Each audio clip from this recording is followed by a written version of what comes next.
Now let's turn the coin over and look at the inmate issues. You looked at that jails video. Remember the video we saw? And it was a pretty good depiction of all of this stuff. Overcrowding. Well, overcrowding can lead to violence and sexual assault. Too many people to keep track of, that can easily happen. Idle time and lack of programs. Jail time is hard time because there's just nothing to do. You sit around, you play cards, you sleep. There's a lot of sleeping going on in jails because people are just trying to pass the time. And there aren't any real or significant programs in jails because they cost money. And jails are funded by the local tax base, and people don't want to spend money on criminals. Old or poorly maintained facilities. Old, poorly maintained facilities. This almost always leads to poor sanitation.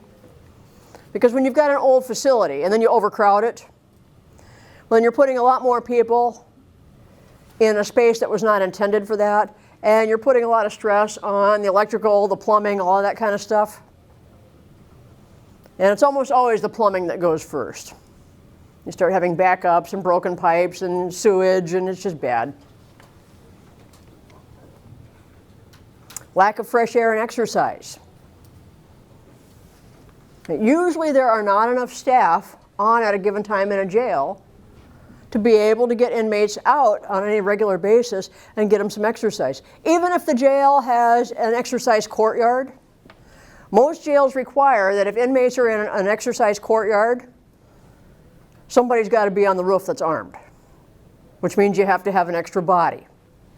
And most jails are running minimum staff almost all the time. They don't have that extra body, so guess what that means? Nobody gets out. No privacy. If you want privacy, a jail is a bad place to be. Especially if you're in a large group cell, like some of the older facilities have. Because there's the toilet, and there's maybe a little waist-high partition on one side, but that's it. And even if you're in a double-bunked cell that might have 3 people in it, there's one toilet and there's 2 or 3 people sharing it. And if somebody's got to get up in the middle of the night and do some paperwork, then everybody gets to enjoy it in the cell. It showed that really good in that video we watched. I'm sorry? It showed that really good It does. in the video we watched. Yeah, that is a good video. No privacy in jails. Poor quality diet. Now, jails can get away with this because they are short-term holding facilities. Everybody in a jail knows one of 2 things are going to happen. Either they're going to bail out or do their time and get out, or, for the serious offenders, get transferred to a prison. So jails are rather infamous for their poor quality diet. Saginaw County, for example, is very well known for its bologna sandwiches. Now, we all know what bologna is. It's about the cheapest meat you can possibly buy. It's all scrap meat. It's all ground up, pardon my French, lips and assholes. It's bad stuff. Then grind it all up and turn it into bologna, whack it up, put it on bread, which is of almost negligible nutritional value. Yep. Saginaw County has been known to serve bologna sandwiches 3 meals a day, sometimes. And depressing that some people actually eat bologna and enjoy it.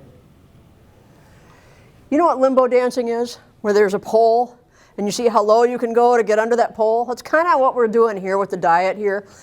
Sheriffs will brag to each other about how low they can go in their cost per inmate per day. I've heard it. I heard a sheriff one time bragging that he had his cost per inmate per day down to 62 cents per inmate.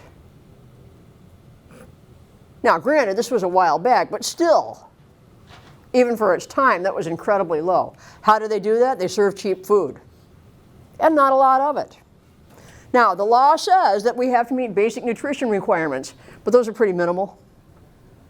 Okay, first, there's a calorie count. We got to meet a basic calorie count, which I'm going to say is about 2,200 or 2,400 calories, give or take. How can you goose up your calorie count without actually adding more food? Fat. We're going to add lots of margarine and oil to stuff. Starches. So there's fat, there's starches, pretty poor quality stuff, a lot of canned stuff, which is negligible in nutritional value. And did you know, this is the truth, a packet of ketchup counts as a serving of a vegetable. Not joking. So most inmates are very happy to be sent to prison rather than sitting around in county jail. Once they get sentenced, they're happy to go because the food in the prisons are so much better. Because if you screw with the food in a prison where people are staying there for years, you're going to have a riot, I can promise you that. But people don't riot in jails over the diet there because they know it's temporary. Jails can get away with it.